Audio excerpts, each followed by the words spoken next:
automatically, if you can see that there's a polarity in interest, you have the sun, soul's expression in this life, wanting just simplicity and calmness. And you have this soul that has come into this life with an immense amount of intensity and knowing of the darkest things that can happen in humanity. Welcome back to another crime natal chart reading. I'm Bianca, and today we're going to explore the psyche of Chris Watts through his natal chart, his birth chart. He was convicted of unaliving his pregnant wife and two daughters. And so the story, again, first of all, has a lot of triggers. So anyone who's concerned about that, I mean, all of these cases are going to have trigger warnings. I should probably start putting trigger warnings on this channel. But this case got a lot of notoriety, mainly because of a very odd interview that he did shortly after his family disappeared. I think a lot of people know this case, but if you haven't, there's a lot of videos out there, a lot of true crime channels. I'll always promote other true crime channels to do the work of doing the profiles on these people, because they just do such a good work. I mean, better work than I would want to do on this. So I much prefer to look at the charts. They have a Netflix documentary also, and I should have pulled it up. I think it's The American Dad or something like that. Something associated to like the family next door, and like American, something like that. So check that out. But Chris Watts is his name. And if you're interested in this chart read, please continue watching. And before we get started, this video is for educational and entertainment purposes only. Chris Watts got notoriety from his involvement with the disappearance of his pregnant wife, Shanann Watts, and his two daughters, Belle and Celeste, which I think are the cutest little names for two little girls. And they went missing in August 2018. And so, yeah, a lot of attention was brought to this case because he did his interview on his porch. I remember this clearly. And he's in Colorado. I think it was in Frederick, Colorado. And he did his interview, and he just seemed really not convincing. And everyone believes that the husband does it, right? Like, oh, the husband did it, the husband's guilty. But this was one of those things where he was barely sad about it, and it seemed like he was trying to make himself sad about the fact that his family is missing. It was very strange. I remember seeing it live and being like, I don't want to. It is, innocent until proven guilty, but this doesn't make sense, So, yeah, and it was just really weird. And he did this weird pleading for them to come home, and it was just so strange and cringe. So obviously, and he's subject, is a suspect number one, and investigation reveals that he had a extramarital affair that started, I think, around June of the same year. So we're talking like within a few months, his family's missing. And he pretty much, the idea and the belief is, or at least the prosecution states, that he wanted to start a new life, and he didn't want his third child that was on the way, and just wanted to just have a new start. And so he chose that path that he chose. So he disposed of the bodies in like on a work site. And ultimately, at the end of everything, he had to plead guilty in November of 2018 in order to avoid the death penalty. So that's what you get, I guess. But yeah, it's a really interesting story. And so I wanted to look at this chart because, I'm trying to, I have a few theories here, and I'm trying to explore them, but something I wanted to look at was a chart of someone who has complex relationships with their children and their wife. So I was thinking, okay, maybe we could see, because this is a very unique story and set of circumstances. And so I was curious how that would come out in the chart. And I think I saw some things that I didn't expect. So buckle up. All right, let's get into the chart read. So Chris Watts was born on May 16th, 1985 at 7 p.m. I always get a little nervous about 7, like rounded numbers, because you're always concerned that did they round the number at the time. So, but since his rising is fairly in the middle, I won't be too worried about that. And he was born in Fayetteville, North Carolina. That makes him a Taurus sun, an Aries moon, and a Scorpio rising. So already we have some strong Scorpio energy. We have some, honestly, a lot of polar energy going on, like polarity, right? You have the ascendant and you have pretty much a lot of energy towards the descendant side. I mean, this chart pretty much is like pulled like butterfly wings. So that will play out a lot in this chart. So he's a Taurus sun. The sun is, again, how we express ourselves in this reality, right? How we shine, and our ego, our identity, our personality, right? And the things that we go after, or what we want, right? Taurus, the archetype of Taurus wants, it's the bull. People think that it's a stubborn sign. I think that the sign likes to luxuriate and be in the moment. Okay. Some signs like to run marathons, but this sun in Taurus wants to enjoy sensual pleasures of life. And I think as a Libra rising, I'm super jealous of people who have strong Taurian placements. I just think it's beautiful. This person wants stability. They just want simplicity, right? They want simplicity. They want stability, and specifically, his sun sign is in his 7th house of relationships. So there's a lot of stability, simplicity when it comes to relationships for him, right? At least, again, we're building a story here.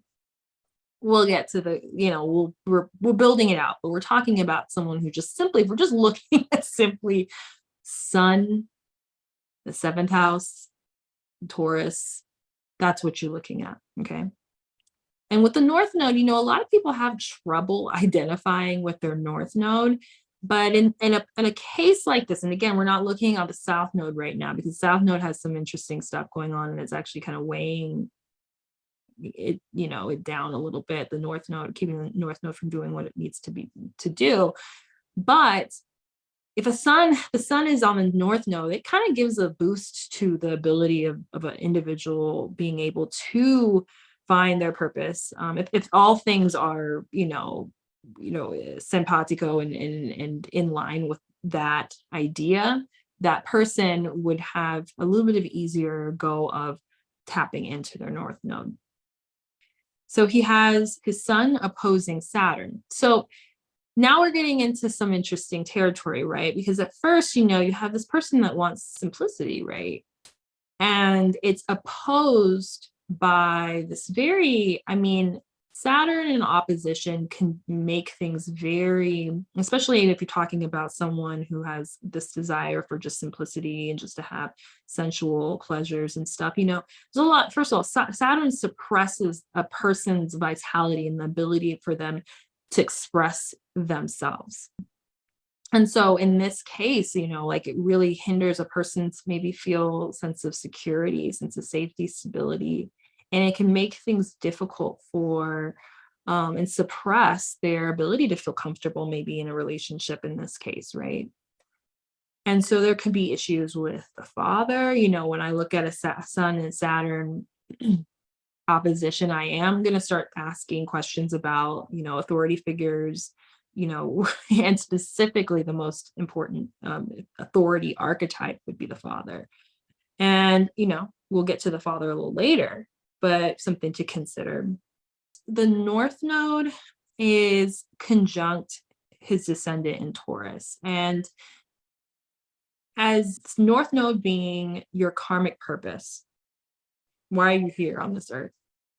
And so it's conjunct his descendant, which is, other people, relating others and things like that. And who do you bring into your sphere? What do you love? Who do you love? Those types of things.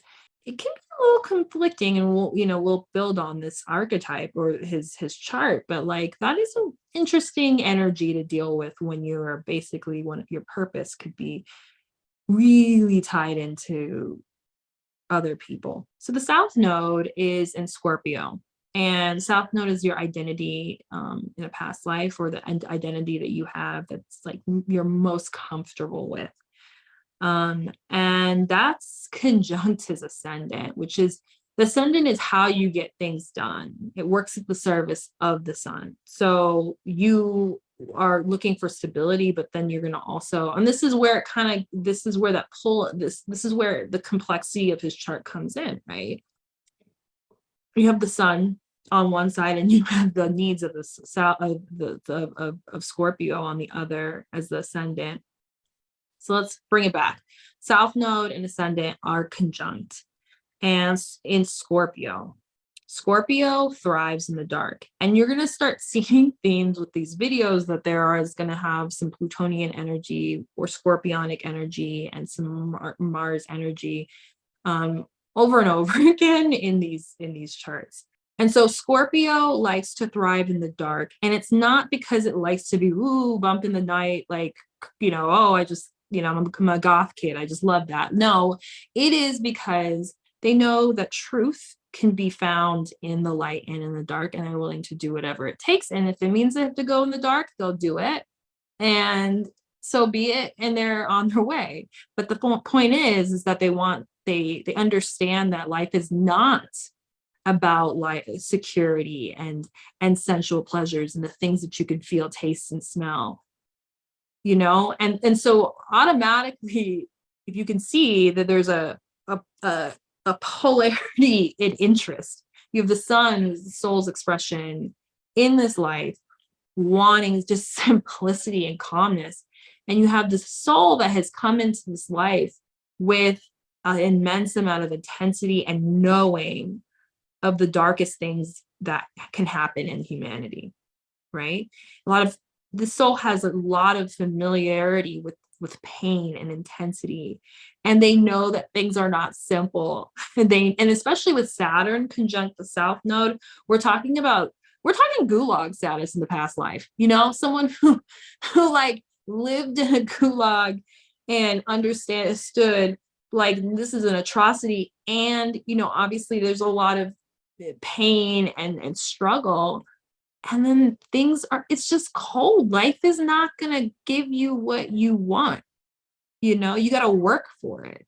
And so Saturn conjunct the South Node is going to bring that energy also into how he presents, how he emerges into this life. And again, the South Node in Scorpio, especially conjunct Saturn, again, just reiterates that it's like, life is not stable, not secure, not simple, and things can be taken away like that. And so that is, again, polar opposite of what Taurus is about. Okay. And so, again, we're going to start seeing a lot of conflict with this chart. So again, ascendant works at the service of the sun, right? So the sun wants to shine in a way that is Taurian, seeking simplicity and stability in specifically in relationships, right? Wanting to be partnered, right? Scorpio is ruled by Mars and Pluto. And Pluto is this really intense, planet, and Mars is associated to aggression and agitation and like, separation and war. And again, we're still talking talking about these polarities and energy. It's insane.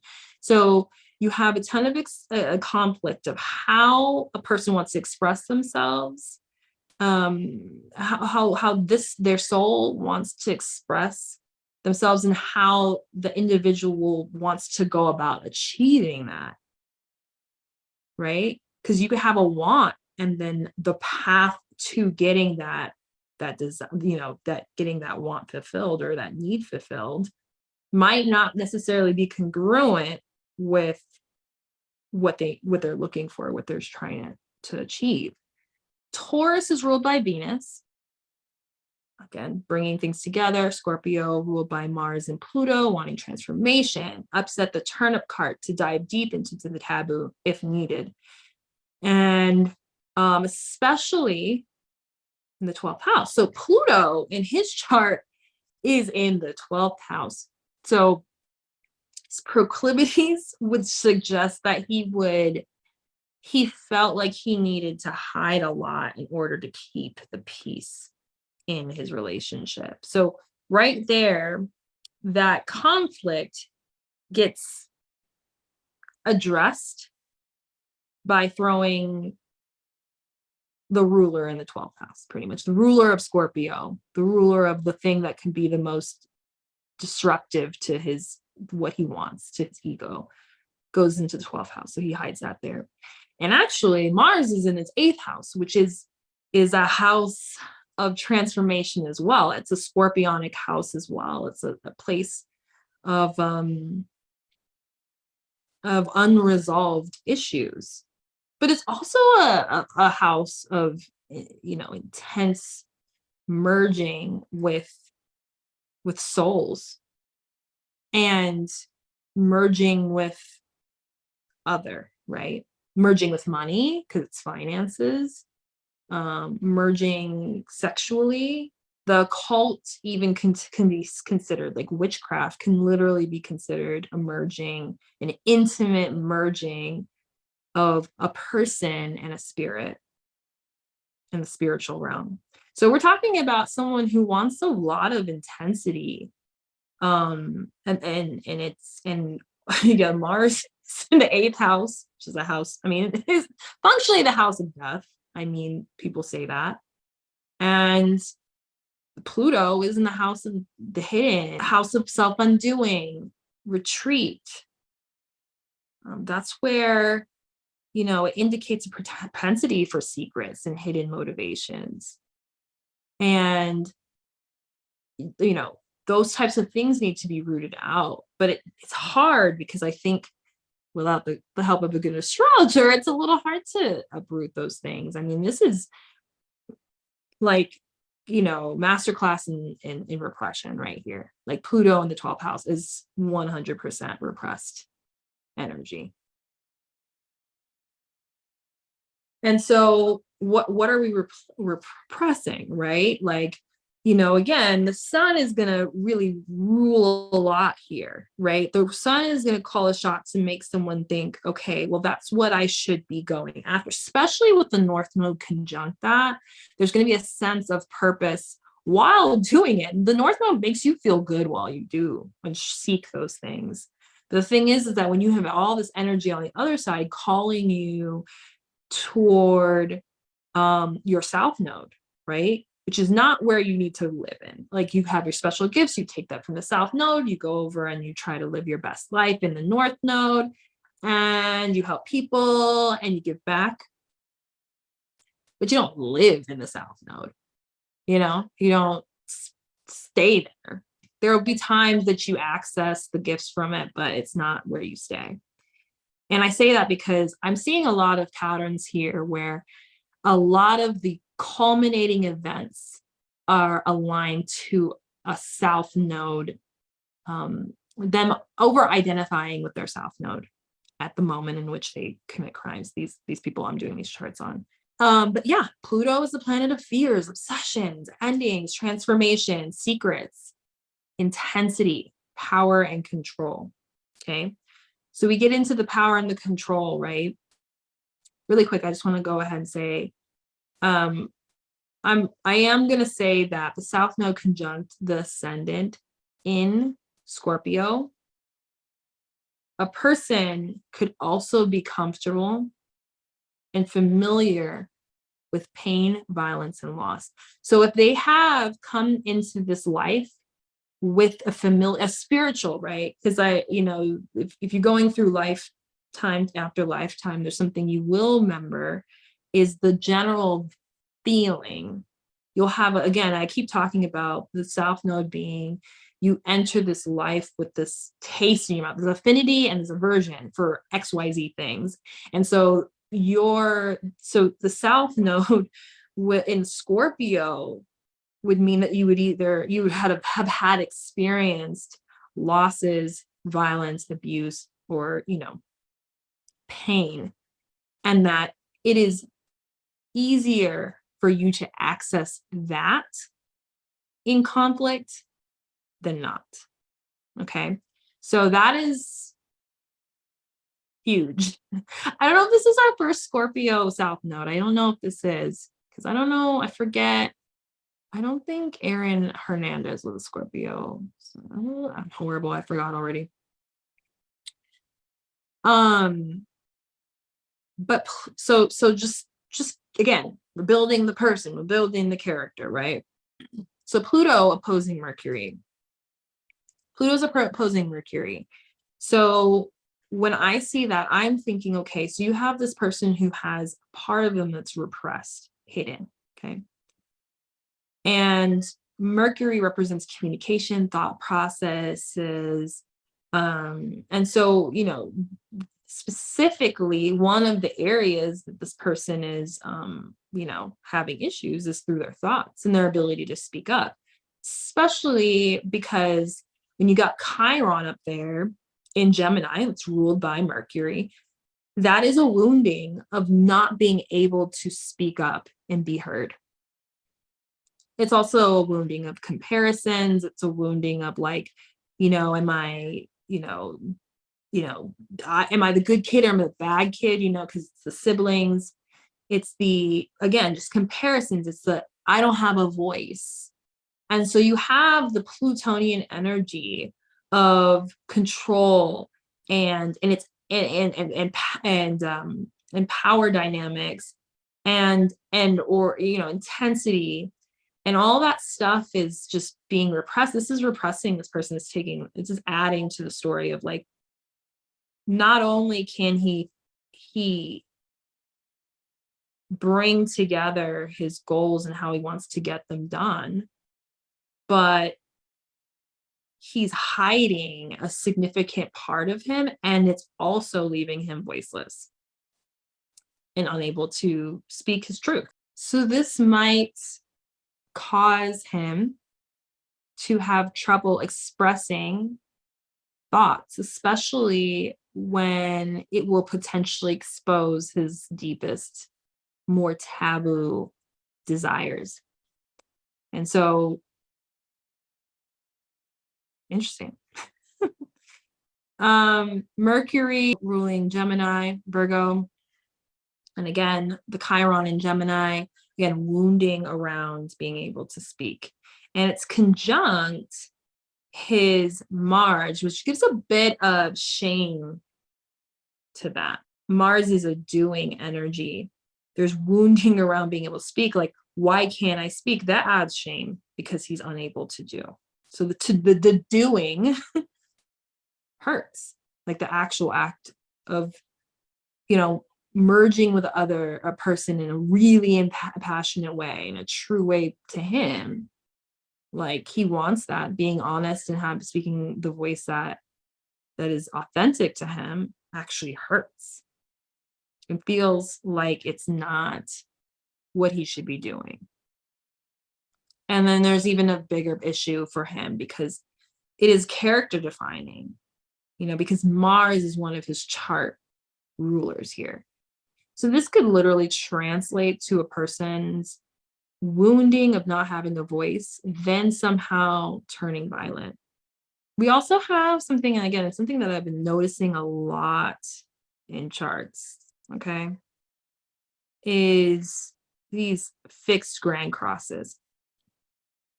And specifically, more interesting, that you can have a fixed grand cross, but can you, like, if you have a fixed grand cross with your nodes, we're talking very, very intense karmic implications. A lot of stuck energy because we're in the fixed signs, and the fixed grand crosses tend to have um like kind of indicate that, stuck energy, issues with navigating their karmic journey, specifically because of the two. Plus we got them in the angular houses. So the angular houses are 1, 4, 7, and 10, and those are associated to huge parts of our life. They're the backbone of the chart, heavy influence on how we behave in life. Okay, right? The first house is our body, our our identity, or not identity, but how we go about doing things, the lens in which we see life and how people see us. The fourth house is our family, our support system, our root system, our roots. um Seventh house is relationships, right? The people that are in our life. And then the 10th house is our public image and status. So those are our backbones of our chart. So so those things tend to like have implications that are more intense in a person's life. And so what happens is they find themselves stuck and unable to move forward on things that trouble them. And, specifically, they get stuck on, more comfortable patterns for them. They'll have trouble getting out of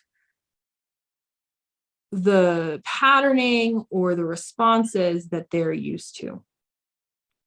And that can be a problem, if you came into this life with a comfort, the idea of violence.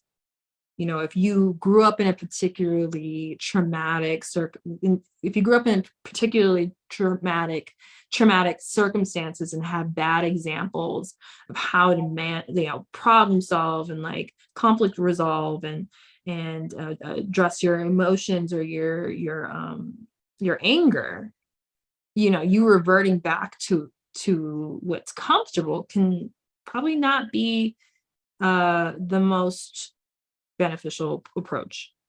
So it's something to think about, especially as we look at more charts. I want us to just keep that in the back of our head. It's like, grand cross is like a fixed grand cross with the nodes. Oh, we got the karmic stuff, karmic journey going on. Okay, noted. Oh, something else I just wanted to say. I don't know what his relationship with his dad is. Okay, and this is where I say allegedly. This is all for entertainment educational purposes, and so I have no information on this, but I would, if anyone in the chat, or not in the chat, in the comment section, knows anything about what I'm about to say, please go ahead and contribute. But okay, so the Saturn's opposing the sun again. Automatically I think father dimmed his light.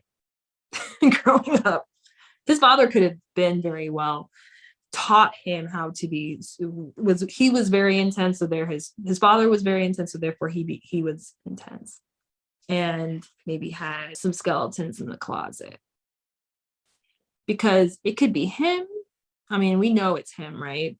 We can know it's Chris Watts, but we also because the father's in there, and it's not just the ascendant in Scorpio, but it's Saturn's in Scorpio.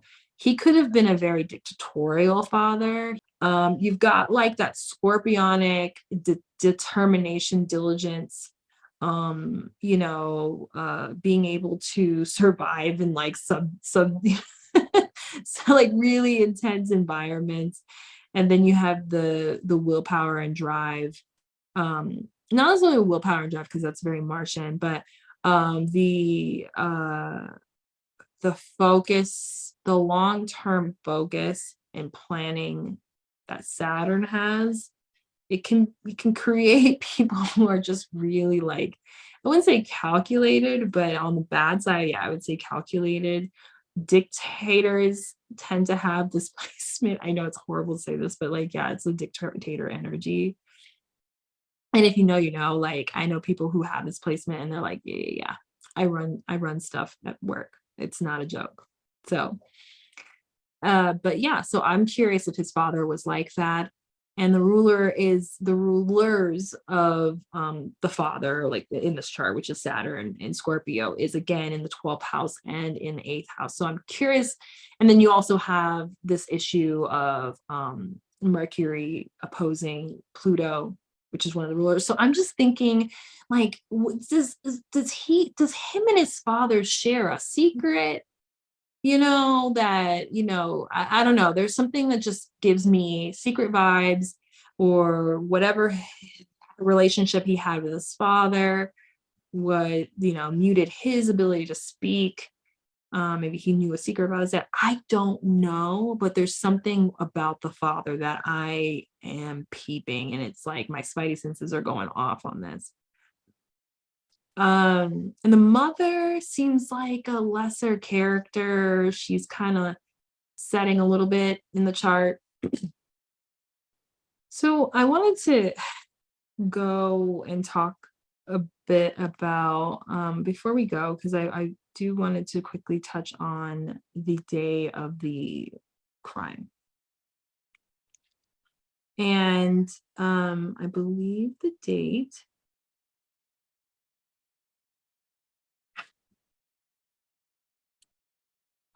was,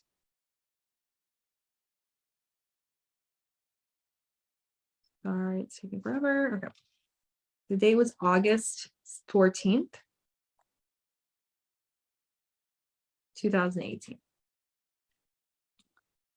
August 18th, 2018. And so, again, a lot of times when you see charts, like violent charts where crime has happened, especially a violent crime, you're going to see a lot of Mars energy and a lot of Pluto energy, and those are his chart rulers. So I'm not saying that every Scorpio rising or Scorpio sun is going to be a person with a fixed grand cross is going to be a criminal. We all have free will. And that's the beautiful thing about life. And he has other things going on, right? We all, it's everyone's chart is very different. And again, we have free will. But his Mars and Pluto are ones to watch. But Pluto doesn't really, I'm not gonna say it doesn't do much, but I would say that Pluto moves slower, right? And has huge impact. But here in this chart, I wanted to look at Mars. It's very fascinating that Mars is at the time of this event. Mars is conjunct to South Node.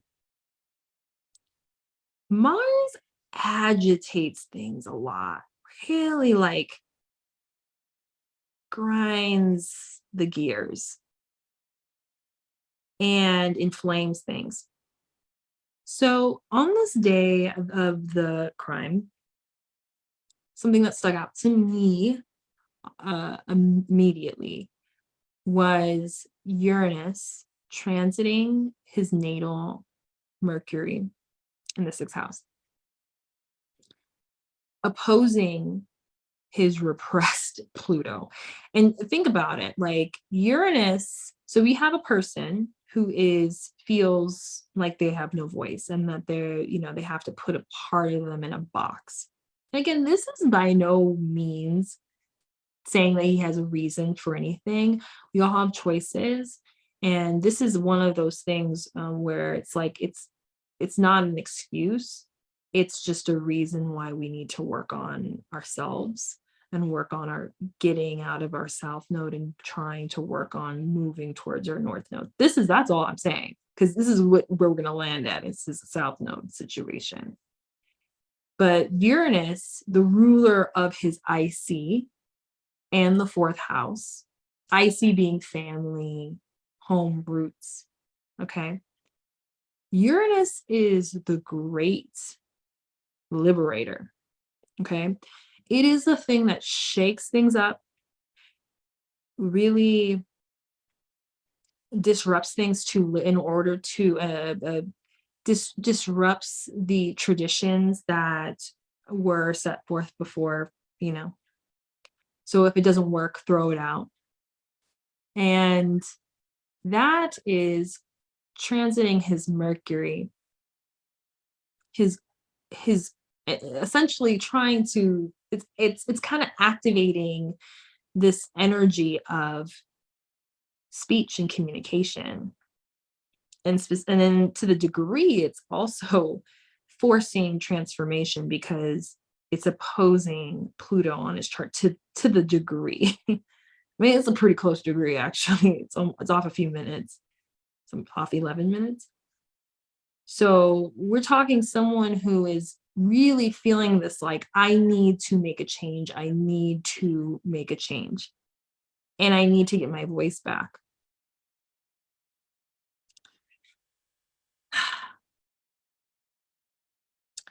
So in the same theme of communication, Mercury is at the top of the chart at this point, right?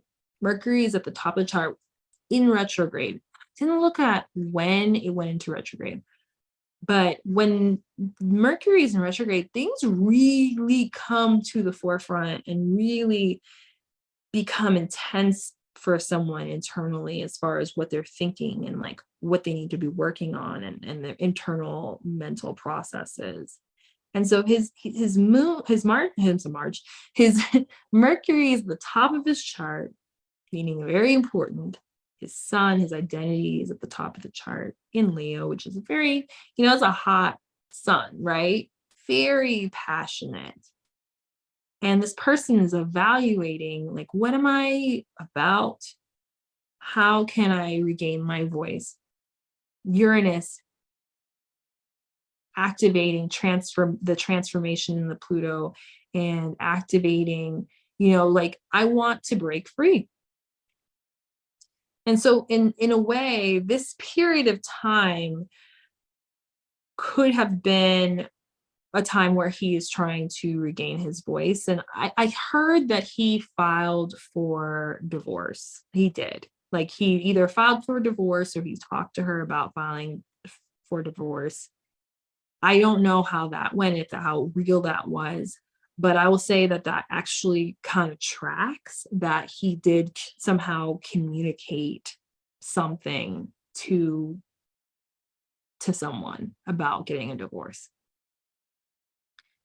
And again, I don't know the story 100% because I'm just here to read the charts, but there was a communication made, a huge life-changing, communication of wanting to change something. The nodes of fate are being activated right now, though, because Uranus is also Uranus is the ruler of where the nodes are right now, of South Node. And the South Node, again, is energy from that needs to be released, but it's being agitated by Mars, which again is one of his chart rulers. And that's, again, anything that Mars is doing, we want to watch it because this is one of his chart rulers. And so his identity too, his South Node is, meeting up with Aquarius. Again, Aquarius is, pretty much his home, like, home, family energy. And so with all that said, like, I feel like he thought that he was really liberating himself and regaining his voice, but violence is clearly not the answer. I think he should have just filed for divorce and called it a day. But instead, he chose what he chose. And so, yeah. I hope that you liked this reading. Again, if you want to book a reading with me, I swear to you, I won't be so It's much nicer. Um, I swear, to the people I do readings on. But yeah, if you want to book a reading with me, go to the website, my website, fourthhouselb.com. You can set up a booking with me sometime, and we can, yeah, and I would love to have you. But again, to end this video,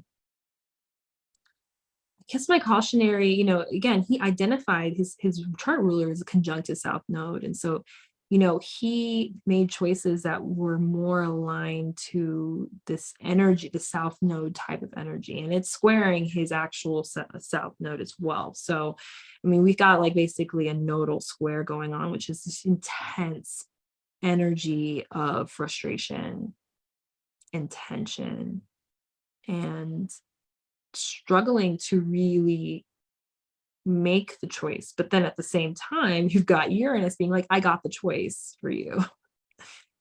Um, and I think this is really one of those examples of choosing violence, like just choosing it, because there were so many options here on this chart, right? And there's always so many options here in life. Okay, I hope you enjoyed that. Again, like, subscribe, and I'd love to just make sure to look out for new video postings, and I look forward to seeing you on the next one. Bye.